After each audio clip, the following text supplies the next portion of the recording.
Concert नहीं है, बहुत ही पर्सनलाइज एक्सपीरियंस है, तो कोई गलती हो तो हमें माफ कर दें। तू समझा? हाँ। नहीं, तू समझा नहीं। गलती हो तो हमें माफ कर दें। नुमान, हानिया आमिर और आसिम अजहर का पैचअप हो गया। चल झूठी। फिर से? फिर से। वाकई? वाकई में। कैसे झूठ बोल रही हो? अच्छा, आप ये खुद देख लें।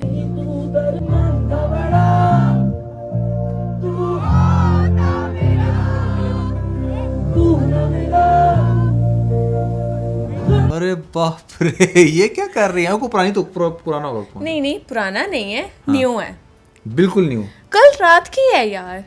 ओए होए भाई, ये बीच साइड पे एक प्राइवेट कॉन्सर्ट था। अच्छा। ठीक है, जहाँ पर हानिया आमिर ऐसे आसिम अजहर के गानों पे रक्स करती हुई नजर आई ओए है। होए होए, हानिया आमिर भी ना वैसे जहाँ पर कॉन्सर्ट होता है वहाँ पर पहुँच जाती हैं।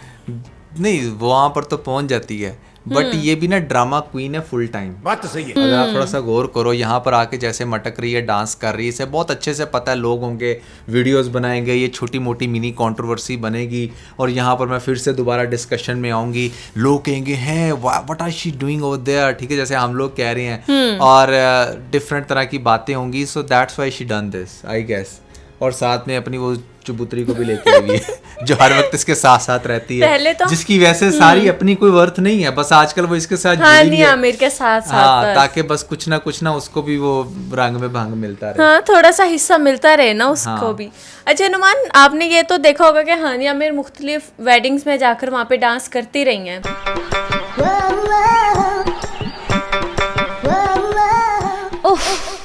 Oh my God! ये सब क्या देखना पड़ रहा है? यहाँ पर आसिम अजहर के गानों पर भी आउट ऑफ कंट्रोल हो गई हैं। ये हर जगह ये थोड़ी ओवर है, ये बहुत ओवर है लड़की, ये ऐसे करती है जानबूझ के, और ये बड़ी चालाक है, ये बड़ी ओवर है, इसको बहुत अच्छे से पता है कि अपने आप को ट्रेंड्स में कैसे रखना है, इसको बहुत अच्छे से पता है कि अच्छा अब मैंने चूंकि भी सरदार जी 3 की है तो मैंने बिल्कुल भी अपनी गर्दन में सरिया डाल के बिल्कुल वो सुपरस्टार वाली वाइब्स नहीं देते रहना हर एक को कि कहीं मैं बिल्कुल इग्नोर हो जाऊं, क्योंकि ऐसा पास्ट में बहुत फीमेल्स ने किया है। जैसे माहिरा खान को देख लो, थोड़ा सा बड़ा प्रोजेक्ट मिला नहीं, गर्दन में ऐसा सरिया आ गया, ठीक है, और वो फिर बिल्कुल ही जो है ना अपने आप को भी मैं तो सुपरस्टार, जब आप अपने आप को वो सुपरस्टार समझना शुरू हो जाते और 15-20 साल बस उसी एक मूवी का लगता रहा, कहता रहा कि हाँ भाई मैंने वो मूवी की थी, जैसे आज तक वो कहती है माहिरा खान मैंने वो शाहरुख खान के साथ मूवी की थी। हाँ, तो ये ना बड़ी चालाक है, इसको पता है इस बात का कि भाई अगर मैंने कुछ बड़ा प्रोजेक्ट कर भी लिया है तो अगला बड़ा प्रोजेक्ट जल्दी मिलने का एक वाहिद तरीका यही है कि मैं जी डाउन टू अर्थ रहूं और मैं वो वाले सारे काम करूं जो लोग एक्सपेक्ट भी ना कर रहे हो। ये बात है। और टू बी वेरी ऑनेस्ट मजे का सीन लग रहा है मुझे तो, वैसे मजे का सीन लग रहा है, इसके एक्सप्रेशंस भी बहुत मजे के हैं। अच्छा, हाँ सही है, लेकिन मुझे एक बात की समझ नहीं आती। अच्छा हाँ जी आप बताएं। ये रात के कॉन्सर्ट में ग्लासेस लगाने का क्या सीन? बस कूल बनने की कोशिश हो रही है ना, समझा करें आप। सही कूल वाइब्स देना चाह रही हैं वो। सही नहीं, कूल वो ऑलरेडी बहुत है। आपको पता है ना हानिया भी हज पर गई थी। अच्छा, जैसे ये हज पर गई, यहाँ पे आसिम अजहर और मीरब का ब्रेकअप हो गया, वहाँ पे जाके कोई दुआ मांगी होगी, कोई ऐसी कमाल की दुआ मांगी है ना कि वाकई यहाँ पे मिरेकल हो गया और उन दोनों की सेपरेशन हो गई। सेपरेशन भी ऐसी नहीं कि अच्छा प्राइवेट रही, नहीं, आसिम अजहर आकर एक पोस्ट लगाते हैं जिसमें अनाउंस करते हैं कि भाई हम लोग सेपरेट हो गए हैं। अच्छा, असल में ना मैं आपको एक बात बताऊं, जब ये आसिम अजहर का सीन बना था ना हानिया के साथ, तो थोड़ा सा डिप आसिम अजहर की कैरियर में भी आया था, ठीक है, लेकिन फिर उसने बड़ा अच्छे से रिकवर किया अपनी मेहनत करके, सॉन्ग सिंग करके और सारे ऐसे वो ब्रेकअप वाले सॉन्ग इसने गाए ना, उसने रिकवर किया। और दूसरी तरफ जो हानिया पे आया था, हानिया ने अपने टैलेंट के जरिए उसने भी रिकवर किया। अब यहाँ पर प्रॉब्लम बन गई थी एक हड्डी, मीरब, वो वाकई में हड्डी थी, वो दरमियान में, मतलब वो बिल्कुल फंसी हुई थी, ना वो समझ आ रहा था कि इसके साथ है ना उसके साथ या किसके साथ है। सो किस्सा मुख्तसर ये कि मुझे ऐसे पर्सनली फीलिंग आती है कि जब ये लड़की गई है हानिया वहाँ पर इंडिया में जाकर, सारे मुंह मार लिए इसने, बादशाह के साथ टाइम स्पेंड कर लिया, दिलजीत सिंह के साथ मूवी कर ली, और हर तरह से जब इसने फुल टाइम एक्सप्लोर कर लिया, इसने भी देखा कि अच्छा यार देयर इज नथिंग लेफ्ट, अब इसके बाद तो मतलब मुझे पता नहीं कौन मेरे साथ शादी करेगा या क्या बनेगा। तो एक बंदा ऐसा है जो बेचारा आज भी ये कहता है कि हाय रे हानिया वे हानिया, तो क्यों ना मैं उसी को रिकवर करूं। हो सकता है कि इनकी कोई बिहाइंड द डोर कोई ऐसी कॉन्वर्सेशन हुई हो, कोई ऐसी बात हुई हो, क्योंकि ऐसा तो हो नहीं सकता कि इन दोनों के पास फ़ोन नंबर इन्होंने ब्लॉक कर दिया हो। ये कोई मतलब ले मैन तो ऐसे कर लेते हैं, लेकिन ये लोग बड़े चालाक होते हैं, अपने बेनिफिट्स के लिए कभी भी सामने अपने आप को ले आते हैं। तो कोई ऐसी बिहाइंड द डोर कॉन्वर्सेशन हुई है जिसमें इन लोगों ने ये सोचा कि अच्छा यार हम पैच अप करते हैं, बट इसको बड़े तरीके से। अब मैं आपको एक मजे की बात बताता हूँ। गेस व्हाट के यहाँ पर मीरब के साथ सेपरेशन के फौरन बाद ये सीन आया होता, तो लोगों ने कितना ज्यादा इसको हाईलाइट करना था कि अच्छा दैट्स द रीजन कि यहाँ पर मीरब को साइड पे करा दिया। वो फिर वो जो चलाना था मीम यहाँ पर वो जो पगली वाली, ठीक है। माफ करना जमुना, मैंने तुझे पगली कहा नहीं, मैं हूँ भी थोड़ी। ठीक है ना। तो वो जरा सारा सीन जो है ना ऑपोजिट हो जाना था। जो लोग बड़ा मजाक उड़ा रहे थे यहाँ पर कि अच्छा तू तो नहीं समझी, तो ये नहीं तो वो नहीं, तो लोगों ने बड़ी जल्दी गेट कर बड़ी समझी हुई प्लानिंग के साथ ये सब कुछ हुआ। आप इसमें एक मिनट मैं पहले बताता हूँ। इसमें जो है ना ये सारा कुछ इन्होंने इसलिए किया होगा कि अच्छा यार पहले आराम से उसको साइड लाइन करवाते हैं, उसके एक दो माह तो हो गए ना इस बात हो को। गए होंगे, 1-2 माह के बाद हम बिल्कुल हो गए हैं यार। वो सीजन से भी पहले की स्क्विड गेम से भी पहले का इनका सीन बना हुआ था।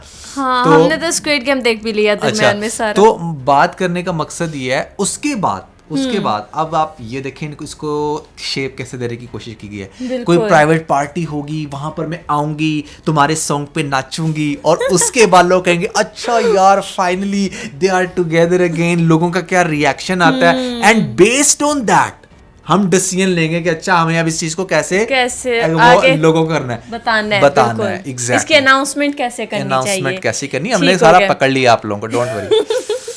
अच्छा, वैसे भी नुमान बहुत जगहों पर इधर ना, वैसे इस कॉन्सर्ट में मैंने मीरब की कमी बहुत महसूस की है। क्यों? क्योंकि आपको पता है ना कि पास्ट में इनके ब्रेकअप से भी पहले जब हानिया और आसिम का पहले वाला सीन था, उसमें बहुत जगह मीरब साथ साथ होती थी हानिया के, एक साथ कॉन्सर्ट को एंजॉय कर रहे होते थे। क्या कमाल हो जाता कि इधर मीरब भी मौजूद होती। हाय मीरब का कोई सीन तो यार एक साथ कोई सीन तो चला के दिखाओ यहाँ पर जब वो इसके साथ साथ हुआ करती थी। ऐसे मैं तुम्हें एक बात बताऊं, इस सीन के बाद ना मुझे कुछ फ्यूचर की वाइब्स आ रही हैं।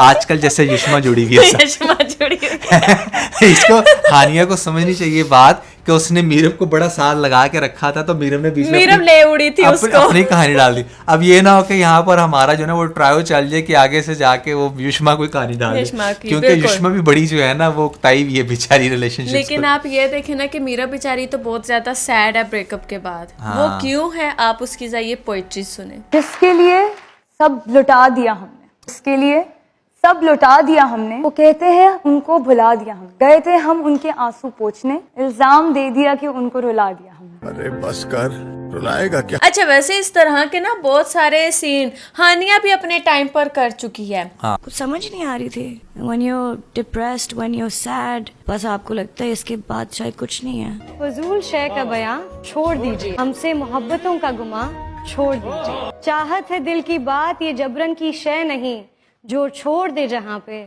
वहाँ छोड़। एक तो पता नहीं नुमान ये क्राउड किस तरह का आसिम अजहर के कॉन्सर्ट्स पर आ जाता है। जब हानिया और आसिम का ब्रेकअप हुआ था तो सब आकर हानिया का नाम पुकार रहे थे। उसने आकर कहा कि भाई प्राइवेसी नाम की भी कोई चीज होती है, ऐसे ना कहा करो। और इसी तरह जैसे आसिम का और मीरब का ब्रेकअप होता है तब फिर क्राउड वही काम करता है। मैं बताऊं, पाकिस्तानी ऑडियंस और Indian audience purely leg pulling audience है। They love to do leg pulling. क्यों? लोगों को यहाँ पर ना बड़ा मजा आता है, कंट्रोवर्सीज का बड़ा मजा आता है, टांग खींचने का बड़ा मजा आता है, टोन डाउन करने का बड़ा मजा आता है, हूटिंग करने का बड़ा मजा आता है। अब हमारे जब मतलब हम कॉलेज लाइफ में थे उस टाइम तो ये काम सिर्फ बॉयज कर रहे होते थे। अब तो गर्ल्स करती भाई, गर्ल्स भी फुल टाइम, वो भी उनको भी चस्का है इस चीज का कि हाँ यहाँ पर ये दोनों इकट्ठे हैं, क्यों ना हम मीरब क्या के चीखें। ठीक है ना, बिल्कुल भी एथिक्स नहीं है। आप एक कॉन्सर्ट में गए हो, सॉन्ग को एंजॉय करो, उसकी पर्सनल लाइफ के अंदर मत घुसो। ठीक है वो पब्लिक फिगर है, आप कर सकते हो, बट यार कम से कम कॉन्सर्ट तो ना खराब करो, तो एंजॉय कर लो ना। मैं यकीन माने आजकल ऐसी बहुत सारी वीडियोस देख रहा हूँ, आप भी बेशक कोई एक आधी चला देना, बोतल पकड़ के मार रहे होते हैं मुंह के ऊपर, ठीक है, सड़ रहे होते हैं, कॉन्सर्ट पे जाते हैं लेकिन वहां पर जाके अगले बंदे कि सक्सेस से जल रहे होते हैं जल कि रहे अच्छा यार ये क्यों हमें सॉन्ग सुना रहा है और हम उसकी सॉन्ग पे क्यों लहर रहे हैं, लड़कियां क्यों आगे से ऐसे ऐसे हिल रही हैं, बिल्कुल। लोग जलते हैं, ठीक है ना। सही बात और जलन ही ऐसी चीज होती है जो लोगों को बैड कमेंट्स करने पे मजबूर करती है। जलन ही वो चीज होती है जो ऐसी सिचुएशन पे जाके वो नाम लेते हैं, नाम लेते हैं, या फिर जो लड़कियां वो जाकर डायरेक्टली मार कर आ जाते हैं। मार के आ जाती हैं। अच्छा, वैसे ना बेचारी मीरब को एक चीज़ का बहुत ज़्यादा पछतावा रहा। जब जब इससे किसी ने पूछा कि आसिम अजहर ने आपके लिए गाना गाया है, तो उसका जवाब आगे से ये होता था। सब बता दूं, एक तो बता दूं। यार बस मैं जो भी कह दूं, बस मेरा जो मूड हो आई फील है कि गाओ तो बेचारा गा देता है। तो आसिम तुम्हारे लिए गाने तो गाता होगा। आपको क्या मतलब क्या आप समझ रहे हो ना, इसका मतलब यह है कि उसके लिए कभी नहीं गाया, लेकिन जैसे ही ब्रेकअप हुआ बीच साइड पे हानिया आमिर के लिए प्रॉपर कॉन्सर्ट हुआ। वैसे ना यार एक बात तो बड़ी यहाँ पर मैं कहना चाहूँगा, वो ये कि देखो इस सारे टोपी ड्रामे के बाद ना फाइनली आसिम अजहर और हानिया आमिर का दोबारा पैचअप हो भी जाता है ना, तो इनका रिलेशन पहले से भी ज़्यादा फ्रजाइल होगा। मेरी बात याद है, क्योंकि मैं आपको उसकी सबसे बड़ी रीज़न बताता हूँ कि जब आप पास्ट में किसी वजह से सेपरेट हो जाए ना, तो फ्यूचर में जब आप दोबारा कनेक्ट होते हैं तो चांसेस बहुत ज़्यादा हाई हो जाते हैं, क्योंकि आप ना मॉरलिटी खो देते हो, आप एक दूसरे की वो रिस्पेक्ट खो देते हो। आपके दिमाग में वही सारी चीज़ें चल रही होती हैं कि अच्छा अगर तूने ये किया तो मैंने भी ये किया, मैंने ये किया तो तूने ये किया, और वो ड्यूरेशन जो दरमियान में आता है ना, वो फिर से उनको अलग कर देता है। नुमान, वैसे भी ना कुछ लोगों को ना आदत होती है अपने पास्ट में ही रहने की। Exactly. अब ये हानिया को देख लो, बहुत जगह पर जाके इसने सैड पोइट्री पढ़ी। हाँ, वो उसको आसिम अजहर को देख लो, ये जाकर सैड सॉन्ग सिंग करता रहा, इसने सब कुछ किया। और इसी तरह ही बहुत सारे लोग ऐसे होते हैं जो अपने एक्स के नंबर अपने मोबाइल में आज तक रखते हैं। ठीक है, फीमेल्स भी मेल भी ऐसे करते हैं, लड़कियों के नंबर उनके साथ ब्रेकअप हुए 5-5 साल हो गए, लेकिन नंबर मौजूद होगा, उनकी चैट मौजूद होगी।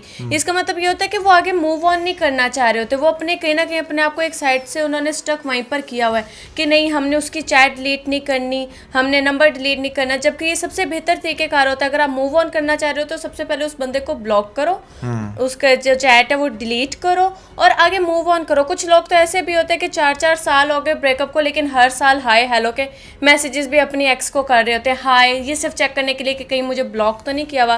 अगर ब्लॉक नहीं किया हुआ या मैं अनब्लॉक हूँ तो मैं देखूँ कोई रिप्लाई आता है या नहीं। तो इसका मतलब ये सारा कुछ यही होता है ना कि हानिया आसिम की लाइफ में भी यही सब कुछ देखा जाता है कि जहाँ इन दोनों को पता लगता है अच्छा भाई ये बादशाह के साथ है या दिलजीत दोसांझ के साथ है, नहीं, ये फिर लाकर कहीं आसिम अजहर को खड़ा कर देती है, ये कहीं पे लाके अपनी ब्रेकअप की स्टोरी सुनाती है। मैं कभी जानबूझे किसी का दिल नहीं दुखाऊं, वो बस कुछ समझ नहीं आ रही थी। When you're depressed, when you're sad, बस आपको लगता है इसके बाद शायद कुछ नहीं है। बिल्कुल ऐसा ही है यार। और वैसे ही मैं बताऊं, लड़की चाहे जितनी बड़ी सुपरस्टार हो, एज की तलवार उसके ऊपर सबसे ज़्यादा होती है, ठीक है। अब ये भी चूंकि 26 क्रॉस कर चुकी है, 27 के करीब है मेरे ख्याल से, शायद उससे भी ज़्यादा, तो इसको भी ये नज़र आ रहा होगा कि यार बहुत सारी ऐसी एक्ट्रेसेस हैं जिन्होंने पास्ट में इंडिया में मूवीज़ भी की, सब कुछ किया, आज भी बेचारी बस वो क्या बेहाल फिर रही है, ठीक है, हर दूसरे प्रोजेक्ट पे डिपेंडेंट है, लाइफ नहीं है, ठीक है। सो इसने भी इस स्टेज पे शायद ये रियलाइज़ कर लिया हो और शायद इसी टर्म के ऊपर ये लोग वापस आने की कोशिश कर रहे हो कि अब हम डायरेक्ट शादी करेंगे। बट मैं वही कहूँगा कि यार अल्लाह करे अगर ऐसा होता है कि उनकी वो होती है तो वो फिर सक्सेसफुल भी रहे, लेकिन ये रिसर्च बताती है चीज़ कि अगर पास्ट में ऐसा कॉन्फ्लिक्ट बना हो तो वो फ्यूचर में सक्सेसफुल होने के उसके चांसेस ज़्यादा नहीं होते, क्योंकि आप एक दूसरे को कितनी बार रिजेक्ट कर चुके हो, ठीक है ना। और फिर आपको लाइफ के हर उस मोड़ पे, हर लड़ाई पे यही फील होगा कि नहीं यार, that was the worst decision to unite again, और आप ज्यादा इनसिक्योर हो जाते हो उस रिलेशन को लेकर। मेरे ख्याल से और वैसे आपको ये लगता रहता है अच्छा यार अगर लड़की छोड़ के गई है किसी लड़के को तो लड़के को ये लगता रहेगा क्या पता है कि आप फिर छोड़ जाए। लड़कियों के साइड पर भी ऐसी होते हैं, उन्हें हर वक्त लगता है यार ये लड़का कहीं हाथ से ना निकल जाए, कहीं छोड़ कर ना चला जाए। देखें यार, शोबिज़ एक ऐसी इंडस्ट्री है जहाँ पर जिसने भी बहुत ज़्यादा सक्सेस हासिल किया ना, उसका पर्सनल रिलेशन कोई बहुत अच्छा नहीं रहा, ठीक है। आप चाहे बॉलीवुड में देख लो या हॉलीवुड में देख लो, सलमान खान की अभी तक शादी नहीं हुई। तो बाकी जो दूसरे हैं जो आप बड़े सुपरस्टार देख रहे हो, उनकी जो फैमिलीज हैं वो बड़ी कॉम्प्रोमाइज्ड होती हैं, बहुत हैवी लेवल पे। या तो आप कॉम्प्रोमाइज़ करोगे फिर वो सुपरस्टार बन जाएगा आपका पार्टनर, या फिर वो सेपरेशन होगी, ठीक है। अब सेम गोज़ विद हानिया। अब उसने एक बड़ी बोल्ड मूव की थी यहाँ से जाकर वहाँ इंडिया में काम करने की। अब मेरे ख्याल से उसने जब अपने रिलेशनशिप के ऊपर अपने करियर को चूज़ किया तो उसी के ऊपर फोकस कर लेना चाहिए उसको, ठीक है। जब लाइफ में कोई आएगा कुछ बनेगा तो हो जाएगा, तो इस स्टेज पर अगर इसको ऐसा लगता है कि ये कोई रिलेशनशिप बिल्ड कर सकती है, उसको सक्सेसफुल कर सकती है, तो it's going to be very hard for her. तो यार that was everything. I think this is the bold couple episode 81। I hope कि आप लोगों ने 81 हाँ 80 अभी जो तुमने मुझे आज थंबनेल सेंड किया था वो 80 का था। By the way let's see, this is the bold couple episode 80 और 81, ये अब आपको सर्च 80 करके बता होगा। देगी।